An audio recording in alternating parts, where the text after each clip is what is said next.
সুপ্রিয় শিক্ষার্থীরা, তোমরা সবাই কেমন আছো? আশা করি তোমরা সবাই খুবই ভালো আছো। তো আজকে আমরা অনুশীলনী 2.2 এর 1 থেকে 3 নং প্রশ্নগুলোর উত্তর নিয়ে আলোচনা করব। তো তোমরা শেষ পর্যন্ত ভিডিওটি দেখবে, আর ভিডিওটি শেষে অবশ্যই একটি লাইক দিয়ে যাবে। আমরা মূল ভিডিওটি শুরু করি। তো এখানে 1 নম্বর বলেছে বার্ষিক 10% মুনাফায় 1200 টাকা, 4 বছরের মুনাফা কত? এখানে আমাদের প্রশ্নে বলেছে মুনাফা বের করতে বলেছে। তো এখানে আমাদের সময়ও দেওয়া আছে, আসলও দেওয়া আছে, মুনাফার হারও দেওয়া আছে। তাহলে আমাদের কি বের করতে হবে? সরল মুনাফা। সরল মুনাফা বের করতে হবে। তো এখানে আমরা তোমাদের একটা কথা বলে রাখি, এই 1 নাম্বারটা কিন্তু আসলে একটা এমসিকিউ। তা আমি এমসিকিউর মতো না করে সম্পূর্ণভাবে এটা অঙ্কর মতো কি করাচ্ছি। তো তোমরা অবশ্যই এটা দেখে নিবে। এখন আমরা মূল অঙ্কে চলে যাই। তো আমি করে রেখেছি আগে থেকে। তো 1 নাম্বার বলেছে, আমরা জানি সরল মুনাফা আই সমান পি আর এন। তো পি আর এন এখন আমরা এখানে মান নিলাম। আই সমান হচ্ছে প্রশ্নবোধক, পি হচ্ছে আসলতা 1200 টাকা, এন হচ্ছে 4 বছর, আর হচ্ছে 10%। এটাকে আমরা 100 দ্বারা ভাগ করেছি, সেজন্য 0.1। তো এখানে 1200 গুণন 0.1 গুণন 4, পির মান এটা, আর মান এটা, আবার এন এর মান এটা। তো এখন এটা যদি পুরোপুরি গুণ করি তাহলে আমরা 480 টাকা পাবো। তো আমরা আগে থেকে করা। তো এখন আয় সমান হচ্ছে আমাদের 480 টাকা। আশা করি তোমরা অঙ্কটা বুঝতে পেরেছো। আর এখানে যে সরল মুনাফা আয় সমান পিআরএন আছে, এই সূত্রটা কিন্তু মুখস্থ রাখাটা অনেক আবশ্যক। কারণ এটা সৃজনশীল প্রশ্নের ক নাম্বার প্রশ্ন বা এমসিকিউতে এটা দেওয়ার সম্ভাবনা আছে। পরের প্রশ্নে চলে যাব। 2 নম্বর বলেছে বার্ষিক 10% মুনাফায় 8,000 টাকা 3 বছরের চক্রবৃদ্ধি মূলধন নির্ণয় করো।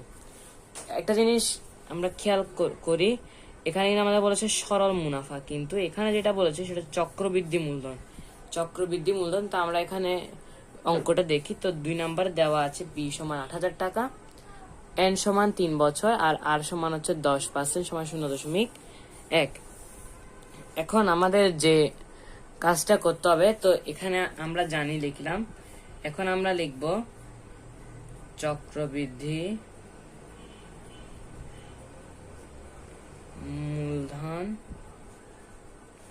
চক্রবৃদ্ধি মূলধন হচ্ছে পি সমান 1 যোগ আর, এটা হচ্ছে চক্রবৃদ্ধি মূলধনের সূত্র। এটাও শিখে নিবে, এটাও কিন্তু আসার সম্ভাবনা আছে পরীক্ষায়।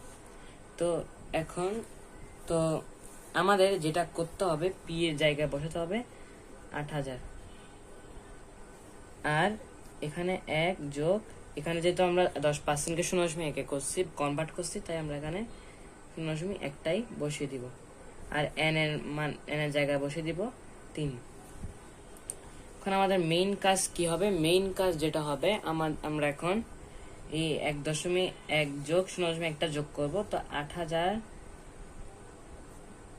1.1। তো আমাদের কিন্তু অঙ্ক এখনো শেষ হয়নি। আমাদের কিন্তু এই 1.1কে 3 দ্বারা গুণ, মানে 3 বার আমাদের কি করতে হবে? গুণ করতে হবে। এভাবে না যে 1.1কে 3 দিয়ে সরাসরি, এমন না। 1.1কে 3 বার 1.1 লিখে ক্যালকুলেটারে এটা ইয়া করতে হবে। তোমরা চাইলে এটা অঙ্ক করতে পারো। তা আমি এটা করে নিচ্ছি। তো আমরা এখানে কিন্তু মানটা লিখে নিচ্ছি। আর এখানে 1.331কে আমরা 3 দিয়ে গুণ করে পেয়েছি 1.331। এখন আমরা সরাসরি কিন্তু 8,000 সাথে গুণটা দিতে পারবো। এখন আমরা যদি গুণটা দিই তাহলে পাবো 10,648 টাকা।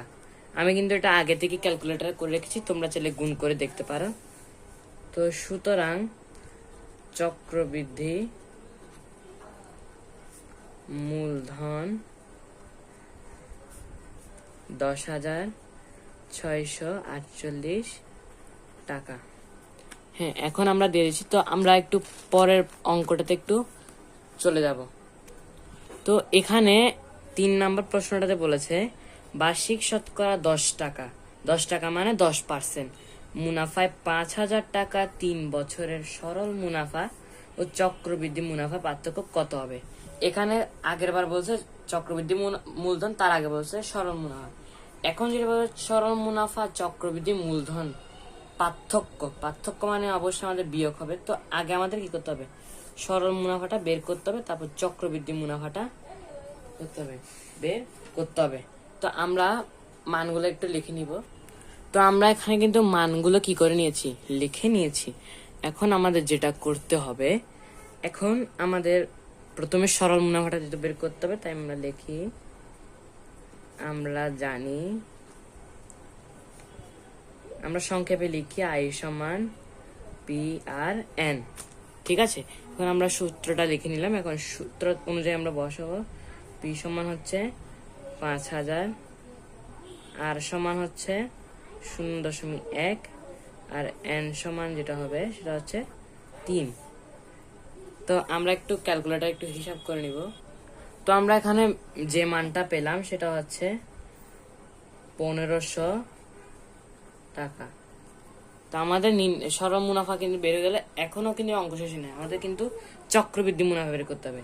আগের বার আমরা করছি চক্রবৃদ্ধি মূলধন, এবার করতে হবে চক্রবৃদ্ধি মুনাফা। চক্রবৃদ্ধি সূত্রটা লিখি একটু, চক্রবৃদ্ধি মুনাফা সমান পি 1 যোগ আর এন। এতটুকু পর্যন্ত ঠিক থাকবে, শুধু কোনটা যোগ হবে, এখানে মাইনাস পিটা যোগ হবে। চক্রবৃদ্ধি মুনাফাকে সংক্ষেপে বলা সি। তা আমি এখানে কিন্তু সংক্ষেপে না লিখে তোমাদের বোঝানোর সুবিধার্থে লিখেছি। এখন মানগুলো একটু আমরা বসিয়ে দিব। পি সমান হচ্ছে এখানে 5000, 1 যোগ এখানে হবে 0.1 এন, আর এখানে হচ্ছে এখানে হচ্ছে 5000। এখন আমাদের কি করতে হবে, এখন আমাদের 0.1 এর সাথে 1 যোগ করতে হবে। তা আমরা দেখি 5000, 1.1, আর এখানে এন এর মানটা হচ্ছে 3, তো আমরা 3 বসিয়ে দিব, আর বিয়োগ 5000। এখন আমাদের যেটা করতে হবে 1.1 কে 3 দিয়ে বের করতে হবে। তো আমরা যেটা বের করেছিলাম ওখানে 5000 গুণন 1.331 বিয়োগ 5000। আমরা কিন্তু গত অঙ্কেই কিন্তু এটা কিছুক্ষণ আগে অঙ্কটা বের করেছিলাম। এখন আমরা একটু হিসাবটা একটু করে নিই। তো এখানে আমরা কিন্তু মানটা পেয়ে গেছি, মানটা হচ্ছে 6655। এখন আমাদের কি আর বাকি আছে 5000।